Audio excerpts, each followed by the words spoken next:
Buenos días con todos, todas, todes. Permítanme, por favor, solo poner la presentación y les invito también, les contaré esta historia. Está presentado, existe. Muy bien. Puedo contarles que en el 2018 empieza como todo este estudio. Es un estudio realizado a partir de financiamiento de dos instituciones grandes. Primero, OMS, que lanza un presupuesto concursable con CEMICAM de la Universidad de Campiñas para investigar la salud sexual y reproductiva en toda Latinoamérica. Los artículos ya están publicados, es una edición especial de la revista de la OMS con artículos de todos los países. Entonces nos da un panorama, ¿no es cierto?, de cómo estamos en los países en salud sexual y reproductiva. Y en este caso, el Instituto de Salud Pública sí, perdón, no sé si está compartiendo el Zoom. Disculpen. Y en este caso, del Ecuador, desde el Instituto de Salud Pública, con la investigadora principal, que es la doctora Susana Berijardo, desarrollamos este estudio. Este estudio trató de ser una sinfonía de tres patitas, ¿no? De tres canciones. La primera, una parte cualitativa, en esta sinfonía tratando de llenar los espacios que tal vez considerábamos, siempre es una cuestión muy subjetiva, ¿no? Considerábamos todavía no se sabía o se conocía la información. La primera patita tiene que ver con la información y las percepciones que tenían los servidores de salud, profesionales de salud, en los centros de salud de Quito, alrededor de la movilidad humana y alrededor de la atención a personas con movilidad humana. Esa es la primera patita. Todas las percepciones y circunstancias alrededor de estas investigaciones siempre están en población móvil, no tanto a los profesionales de salud. La segunda patita tiene que ver con un estudio cualitativo, entonces, para mirar cuáles eran las narrativas de la población de movilidad humana en los servicios de salud de Quito, que eran atendidos en los servicios de salud de Quito, atravesado, esta investigación inició en el 2018, atravesado por luego lo que vino en la pandemia. Y la tercera cosa, quisimos ver cómo estaba la implementación de un paquete bien especial que hay alrededor del mundo, que se llama PIMS, que es el paquete mínimo de atención en salud sexual y reproductiva, que lo impulsa UNPA, ¿no? Y entonces quisimos ver qué pasaba con esto en el país. Bueno, están los investigadores, hay personas de la universidad, también estuvimos con la Universidad de Washington participando y esta universidad, y CENICA. Tuvimos el financiamiento de ellos, como les comenté, por favor. Un poco la situación que ya habíamos comentado antes, ¿cierto? De esta realidad que ya en las personas de los servicios de salud a veces se hace tan concreta y tan doliente, ¿no? Y cómo, sobre todo desde la investigación cualitativa, desde mirar esta estrategia de muestreo y ir a las casas de las personas de movilidad humana, pudimos descubrir y avanzar. Por favor. ¿Cuál es el marco conceptual, no? Un poco que transversaliza estas tres patitas de la sinfonía que les cuento. Y es el marco de acceso, pero como utilización de los servicios. Y es un marco específico para movilidad humana, que ahí está, les podemos pasar en las diapositivas, pero es muy interesante señalarles los autores, porque ellos adaptan este marco de acceso, que es como conocido, es antiguo, de los años 70, a movilidad humana. Y miren sobre todo los determinantes del uso y acceso a los servicios de salud, y desde ahí nosotros generamos como todas las líneas de las caracterizaciones de este proceso. Por favor. Un poco, no, gracias. Solo mencionarles, fueron 3 servicios de salud de atención primaria del sur de Quito, 3 servicios de atención primaria del centro de Quito, dos de cada sector, y 3 hospitales que brindaban servicios de especialización gineco-obstétrica. Entonces están un servicio del norte, un servicio del centro de especialidad, sobre todo maternidades especializadas gineco-obstétricas y unos servicios, que son los servicios más grandes de cada parte de la ciudad. Y en la primera parte del estudio contarles, perdón, te estoy haciendo contarles, por favor, ¿puedes pasar?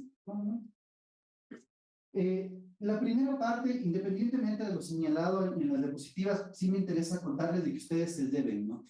En la parte cuantitativa sobre las percepciones que tenían los profesionales de salud alrededor de atender a población de movilidad humana de nacionalidad venezolana, encontramos algunas cosas contradictorias. Primero, que los profesionales de salud perciben, ¿no es cierto?, que la salud es un derecho y es universal. Y que todas las personas, independientemente de su nacionalidad, deben ser atendidas. Estamos como muy bien, ¿no es cierto? Eso es lo que esperamos, ¿verdad? Lo contrario sería... Pero también encontramos que, y esto es un poco, esta diapositiva es la caracterización de los profesionales, más eran mujeres, ¿no es cierto? La mayoría de personal operativos en centros, sobre todo personal de enfermería y personal médico. Encontramos que al mismo tiempo, cuando hicimos una serie de preguntas, les preguntamos cómo percibían si los servicios de salud habían sido afectados por la llegada de la población en situación de movilidad humana. Y la mayoría de profesionales respondieron que sí, que percibían que había una afectación de los servicios por parte de esta población que llegaba a ser atendida. Y la última cosa, les preguntamos directamente, yo creo que esas tres imágenes les invito al debate. Les preguntamos específicamente si ellos consideraban que en sus servicios de salud habían discriminación. Entonces parece como que son contradictorios estos hallazgos, ¿no? Y entonces ellos dijeron que no había discriminación. Y cuando empezamos a segregar los tipos de discriminación y maltrato, sobre todo discriminación basada, por ejemplo, en violencia o en violencia, en algún tipo de violencia, las percepciones es que no había ningún tipo de discriminación y violencia por parte de los. Luego ya veremos la realidad, ¿no es cierto?, percibida desde el lado de la población de movilidad humana en las narrativas del estudio cualitativo. Voy a pasar esto, ¿no es cierto? Un poco es la historia que les he contado, lo que quiero que se lleven.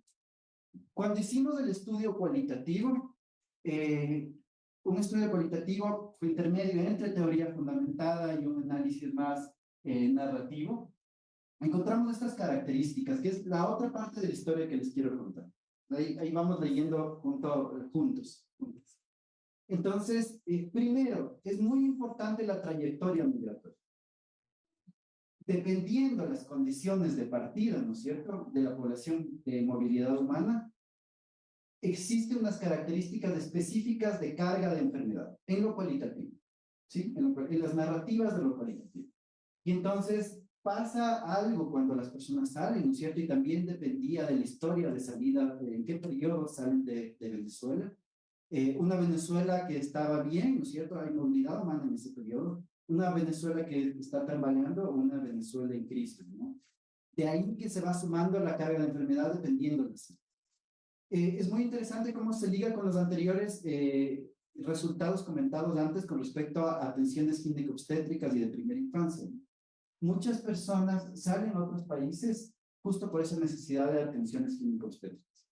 Lo malo es que, imagínense, ¿no es cierto?, como seres humanos, y de ahí les invito a imaginar y revivir cómo sería estar embarazada y embarazados, ¿no es cierto?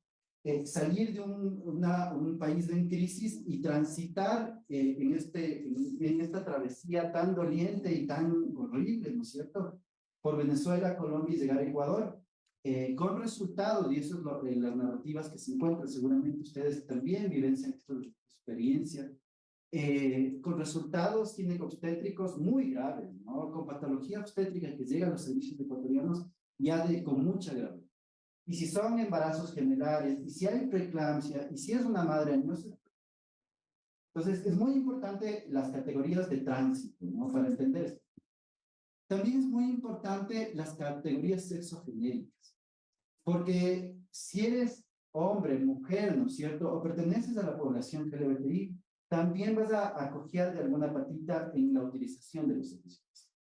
Entonces, si eres hombre, ¿no es cierto?, utilizas poco y lo que utilizas en los servicios de salud es ligado a especialidades urológicas, ¿no es cierto? Estamos chuecos, duele por ahí. Capaz se liga los resultados de cáncer, ¿no es cierto?, por toda la cuestión de masculinidades cercanas. Si eres mujer, ¿no es cierto?, expuesta a toda esta transición de lo sexual y reproductivo en la trayectoria. Y si eres una persona LGBTI, aún más vulnerable, ¿no? Porque no tienes atención y las atenciones que requirieras, por ejemplo, siendo una persona transexual, van a ser inexistentes en cualquier trayectoria de los sistemas de salud latinoamericanos. Y luego sí, ¿no? Tenemos que hay necesidades de atención específicas dependiendo de la edad y dependiendo la categoría de sexo genérico. Hay también categorías específicas en relación a recursos, a los servicios de salud, factores predisponentes, ¿no es cierto?, que me hacen tener una determinada carga de enfermedad y determinada mortalidad. Factores macroestructurales que ya sabemos que en realidad, ¿no es cierto?, desde una visión de determinantes son los que provocan todo. Y unas categorías que con eso vaya a terminar, ¿no es cierto?, en la lectura que quisiera que me acompañen a leer, que si bien, ¿no es cierto?, éramos conscientes que hay discriminación y maltrato en todos los servicios de salud de Latinoamérica y también en el Ecuador, ¿no es cierto?, fueron como las categorías más visibles y si uno pone así como en ejemplo de una bolita, ¿no es cierto?, las categorías más teóricas que queríamos recabar son de este corte y las narrativas de discriminación y maltrato. Y eso es lo bonito de la investigación cualitativa, ¿no?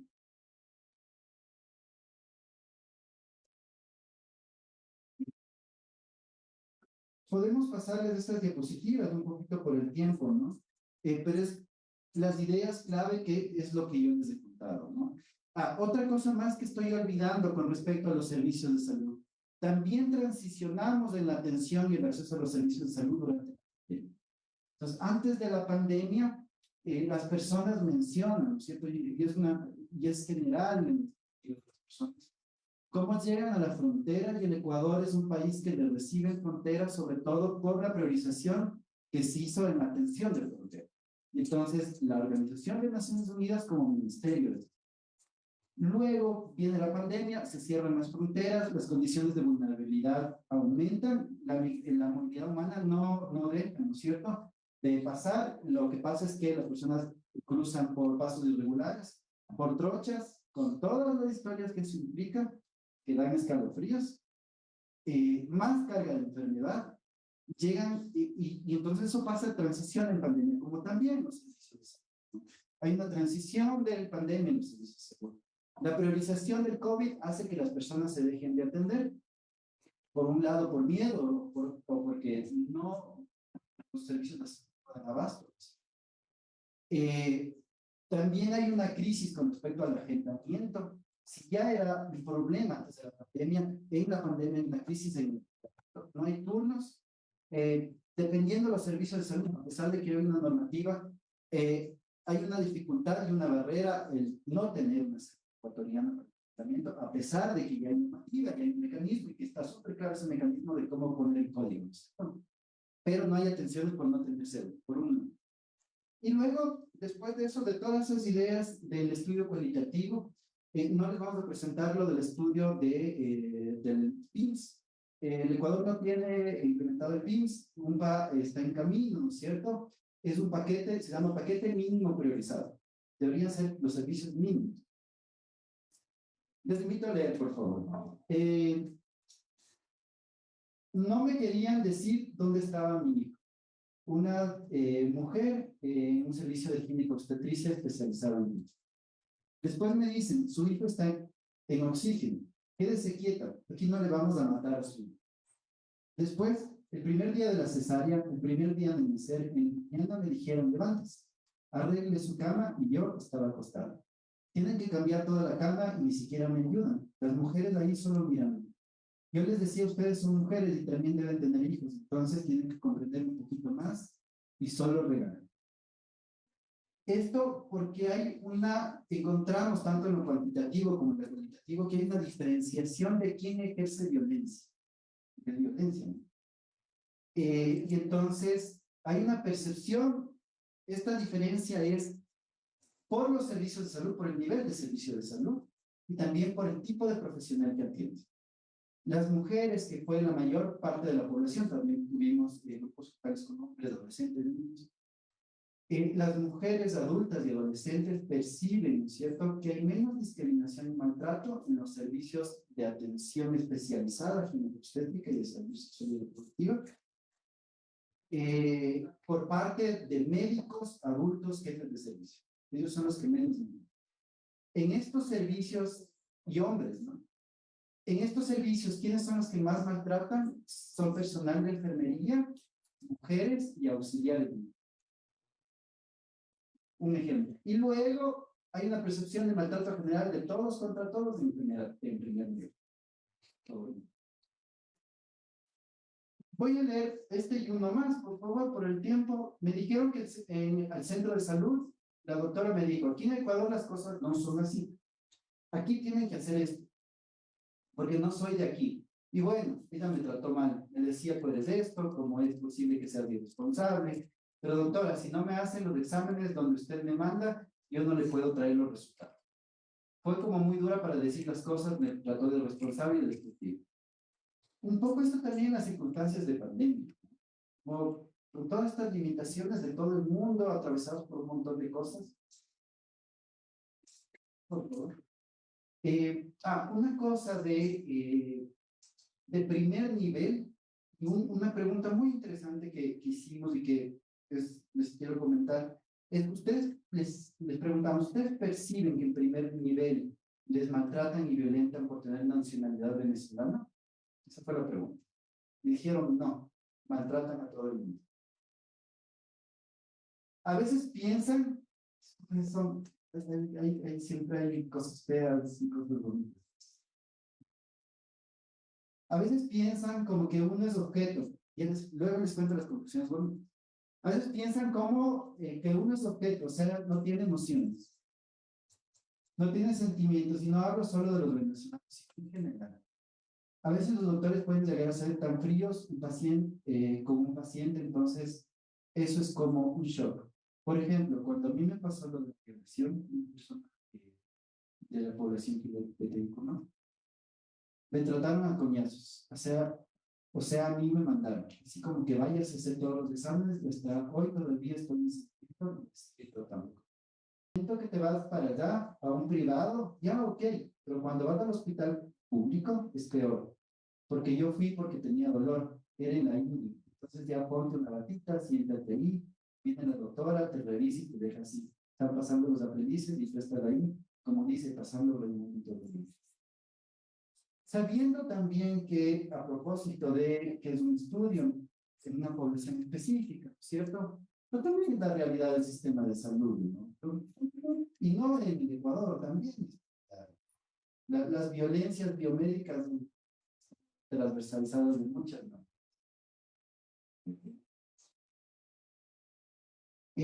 Les preguntamos, bueno, voy a contarles más que leer, les preguntamos, bueno, ¿qué quieren que mejoremos en el sistema de salud ecuatoriano? Entonces, los adolescentes dijeron más salud sexual, más educación integral en salud sexual. Las mujeres, ¿no es cierto? Y también los hombres adolescentes, que sea más fácil acceder a los anticonceptivos, pero no por los servicios de salud, que están bien en se reconoce que están muy bien en el acceso. En la pandemia hubo problemas de provisión de anticonceptivos, pero más bien como en esta cultura de atreverse a cuidarse, ¿no? De todos. Que por favor el agendamiento sea mejor y no sea una dificultad de cédula. Sabe que ya sabemos que hay estándares, ¿no? No siguen así. Y que no haya discriminación, ¿no? Y esta discriminación en estos micropoderes, ¿no? Poder de la puerta, en el poder de la ventanilla y el agendamiento, más que como que la atención, que también hay. Solo mencionarles, y con esto termino, después de todo este camino, ¿no es cierto? Este camino que también es humano, donde apalabramos y escuchamos a otros seres humanos, se presentaron estos resultados en los servicios de salud ginecobstétricos, sobre todo en las más grandes. Y pasó algo bien bonito, porque sobre todo el personal de enfermería de los hospitales se interesó mucho en capacitarse. Y entonces, en este momento, hasta un mes más o menos, en enero, se está dando talleres, ¿no es cierto?, con una metodología que se llama HILS, que es del Colegio de Enfermería de los Estados Unidos, que es una metodología para resolución de problemas y discusión de casos. Me preguntan qué recomendaciones hace el estudio en relación a la xenofobia, ¿no es cierto? Y otras formas de violencia de género. A ver, lo discutimos y lo reflexionamos mucho, y es que nadie puede cuidar sin estar cuidado, ¿no? Entonces, ¿qué pasó con los profesionales de salud en la pandemia? ¿Qué pasa alrededor del sistema de salud con los cuidados de los trabajadores? Parece una encrucijada porque siempre faltan recursos, ¿cierto? Eh, También disminuyeron los recursos destinados a la cartera de salud. Entonces, como hay tantas encrucijadas que qué pregunta tan difícil.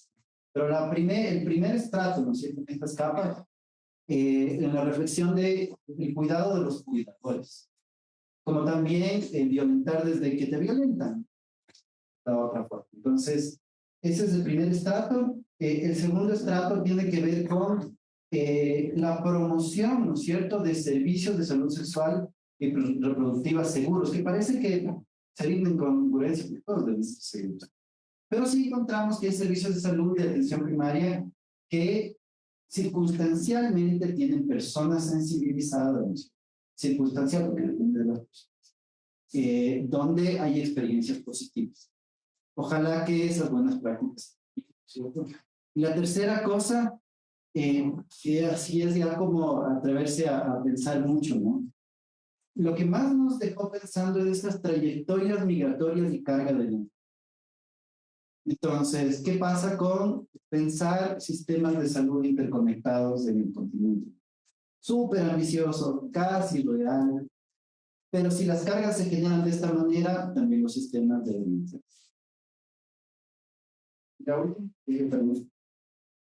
¿Cómo determinar si la población ecuatoriana es mejor que tratada que la venezolana?